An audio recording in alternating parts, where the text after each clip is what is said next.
السلام عليكم ورحمه الله وبركاته. متابعي قناه سميره سيد مطبخ، اليوم ان شاء الله غادي نقدم لكم واحد الوصفه سهله ورائعه. يعني غادي نقدم لكم غراتان بالبطاطا والطون اللي كيكون سهل التحضير، يعني كيكون خفيف وزوين، يعني هكا الفكره العشاء.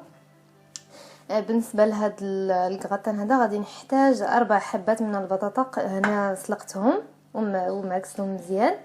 وعندي هنايا ملعقه كبيره من القزبر او المعدنوس، يعني اللي كمتوفر. عندي هنايا 2 حبات بيض مسلوقين ومحكوكين. عندي هنايا حبه ديال البصله مقطعه هكا مربعات وقليتها في شويه ديال الزيت. عندي هنايا بواطه ديال الطون. انا هنايا استعملت الطون اللي فايت ليا وحضرت الوصفه ديالو معكم. غادي نحط لكم رابط الوصفه اسفل الفيديو.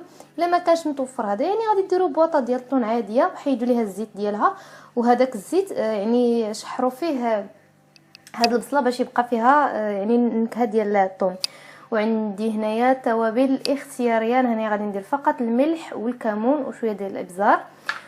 وعندي هنايا هاد المكونات هادو باش نحضر الكريمه اللي غادي نجمع بها هاد الكغطا هذا.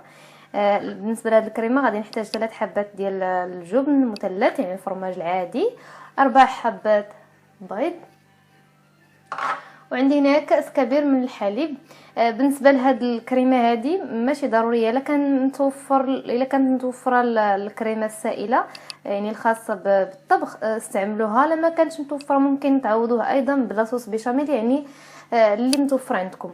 اذا انا هنايا غادي ناخذ البطاطا ديالي، غادي نزيد عليها البصله. صراحه وصفه رائعه ويعني سريعه التحضير وكتكون زوينه بزاف. وغادي نزيد الثوم. ممكن ايضا يعني الا بغيتو تعوضوا الثوم بالكفته اولا بالدجاج. وغادي نزيد البيض، عفوا. يعني وجبه متكامله صراحه وصحيه، يعني فيها كاع هاد المكونات هادو كاملين صحيين. غادي نزيد التوابل،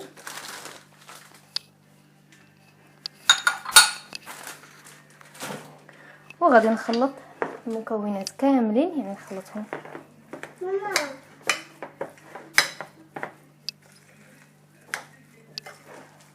من الافضل استعملوا يديكم باش تمزجوا المكونات كاملين.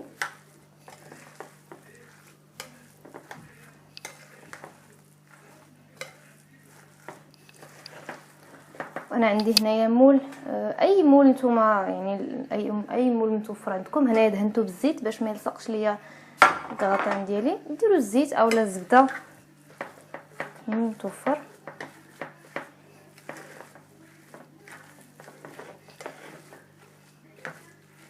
غادي نخلط. اذا انا هنايا حطيت الخليط ديالي في المول. غادي ناخذ باش نخلط هاد الكريمه هذه. غادي ندير الجبن ديالي، نحاول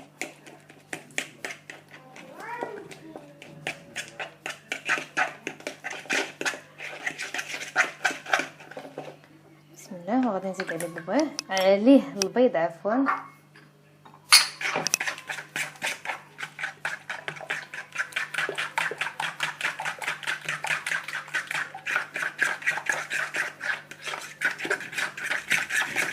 وغادي نحرك الخليط مزيان. من بعد غادي نزيد عليه الحليب،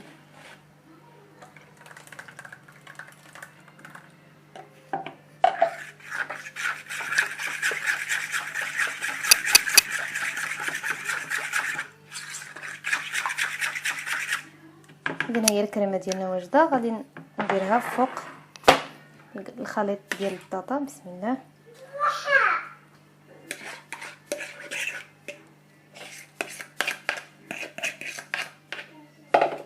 نحاول نخليه يدخل كاع الجناب.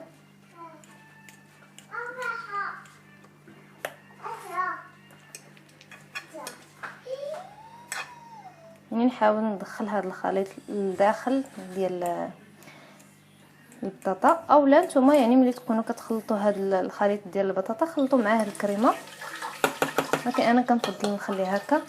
اذا انا غادي نديرها في الفرن حتى طيب. تقريبا كتاخذ ربع ساعه او لا يعني 20 دقيقه على حسب كل واحد الفرن ديالو. الا بغيتو تزيدوا اضافه يعني تحكوا فوق منه الجبن الاحمر او لا اي جبن نتوما بغيتوه ضيفوه. اذا انا غادي نطيبو من بعد نوريكم الشكل النهائي ان شاء الله. اذا مشاهدي هذا هو الغطان ديالنا من بعد ما خرجت من الفران. هذا هو الشكل ديالو، هذا هو الشكل ديالو من الداخل. انا هنايا قطعت لكم واحد الطريف منه، صراحه كيجي زوين بزاف يعني كيجي هائل والمذاق ديالو روعه يعني غير جربوه وكيعجب الوليدات يعني كيجيهم مذاق ديالو زوين بزاف. اذا نتمنى هذا الفيديو هذا ينال اعجابكم، وإلا عجبكم الفيديو ديروا لايك وما تنساوش الا كنتوا اول مره كتزوروا القناه اشتركوا باش توصلوا بجديد الوصفات وضغطوا على زر الجرس باش يوصلكم كل جديد، وما تبخلوش عليا ايضا بتعاليقكم. اذا الى فيديو اخر ان شاء الله، والسلام عليكم ورحمه الله وبركاته.